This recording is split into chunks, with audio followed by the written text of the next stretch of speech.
আসসালামু আলাইকুম। জুমার নামাজের আজান একবার নাকি দুবার, চলুন জেনে নেই ভিডিওতে। মাফ করুক, আমরা বিষয় খুঁজে পাই না। কত কত মীমাংসিত চূড়ান্তভাবে প্রমাণিত বিষয় নিয়ে আমরা অযথা বাড়াবাড়ি, গন্ডগোল, ফাসাদ এবং টানাটানি এবং মতপার্থক্য করি।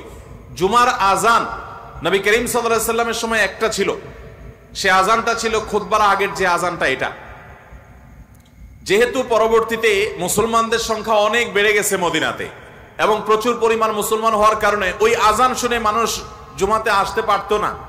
সেজন্য খলিফাতুল মুসলিমিন, ইসলামের তৃতীয় খলিফা উসমান ইবনে আফফান রাদিয়াল্লাহু তাআলা আনহু, তার শাসন আমলে তিনি যখন খলিফা হয়েছেন, তিনি জুমার প্রথম আজান চালু করেছেন এবং তিনি যেটা চালু করেছেন সমস্ত খলিফা এবং অন্যান্য খোলাফায়ে রাশেদা যারা ছিলেন তারা সবাই এটাতে সম্মতি দিয়েছেন।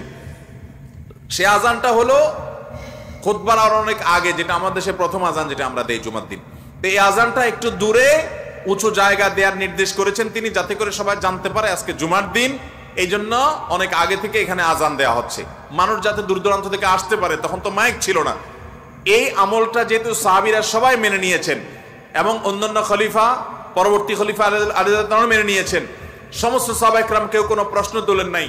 অতএব আজকের যুগে যদি কেউ প্রশ্ন তোলে তাহলে বুঝতে হবে সে সাহাবীদের চাইতে দিন 1 ইঞ্চি বেশি বুঝছে। সাহাবীদের চাইতে দিন বেশি বোঝা, এটা লক্ষণ ভালো হতে পারে না। ভাইরা আমার, নবী করিম সাল্লাল্লাহু আলাইহি ওয়াসাল্লাম বলেছেন, আমার পরে তোমরা আবু বকর, ওমরকে, খুলাফায়ে রাশেদাকে অনুসরণ করবে।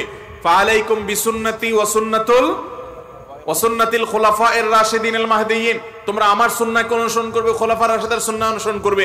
অতএব খুলাফায়ে রাশেদার সুন্নাহকে অনুসরণ করার নির্দেশ নবী সাল্লাল্লাহু আলাইহি ওয়াসাল্লাম করে গেছেন।